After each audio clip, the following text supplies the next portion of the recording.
உலகத் தமிழினத்தின் ஒப்பற்ற தலைவர் டாக்டர் கலைஞர் அவர்களுக்கு இன்று 101வது பிறந்த தின விழா. கலைஞர் என்கின்ற மகத்தான தலைவர் தமிழ் மண்ணில் பிறந்திருக்காவிட்டால் இந்த மண்ணில் வாழ்ந்து கொண்டிருக்கின்ற அடக்கப்பட்ட ஒடுக்கப்பட்ட சமூகம் சட்ட ரீதியாக விடுதலை பெற்றிருக்கிற சூழல் உருவாகி இருக்காது. ஒரு சாதாரண குடும்பத்தில் பிறந்த நம்முடைய தலைவர் கலைஞர் அவர்கள் இந்த சமுதாயத்தினுடைய முன்னேற்றத்திற்காக ஆற்றிய பணிகள் என்பது உலக வரலாற்றில் பொன்னெழுத்துக்களால் பொறிக்கப்பட வேண்டிய ஒன்றாகும்.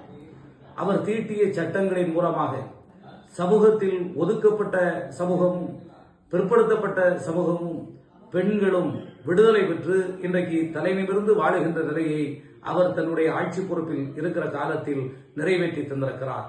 அவருடைய அரசின் மூலமாக நிறைவேற்றி தரப்பட்ட மகத்தான திட்டமான மகளிர் சுய உதவி குழு திட்டத்தின் மூலம் தமிழ்நாட்டில் இருக்கிற 4 கோடி தாய்மார்கள் இன்றைக்கு தலைநிமிர்ந்து இருக்கிற ஒரு சூழலை உருவாக்கி இருக்காது. இவர் உருவாக்கிய திட்டங்களை பார்த்துத்தான் இந்தியாவில் இருக்கிற மற்ற மாநிலங்கள் திட்டங்களை வகுத்திருக்கின்றன. இந்த தலைவர் முதலமைச்சராக இருந்த காலகட்டத்தில் தான் இந்தியா முழுவதும் இருக்கிற அனைத்து மாநில முதலமைச்சர்களுக்கும் சுதந்திர தினத்தன்று கோட்டையிலே கொடியேற்றுகின்ற அதிகாரம் இவரால் கிடைக்கப்பட்டது. தலைவர் கலைஞர் அவர்கள் முதலமைச்சராக இருந்த காலகட்டத்திலே தான் பெண்களுக்கு சொத்திலே சம உரிமை என்கிற மகத்தான திட்டத்தை கொண்டு வந்தார்.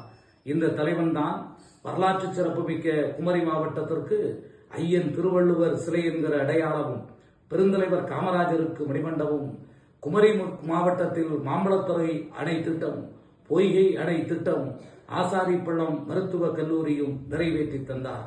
இப்படி அளப்பரிய சாதனைகளை மகளிருக்கு, மாணவர்களுக்கு, விவசாயிகளை எடுத்துக்கொண்டால் இலவச மின்சார திட்டம் என்பது பல மாநிலங்களில் இருக்கிறவர்களுக்கு தெரியாமல் இன்று வரை இருக்கிற நிலையில் 96ஆம் ஆண்டிலேயே இலவச மின்சார திட்டத்தை கொண்டு வந்தார்.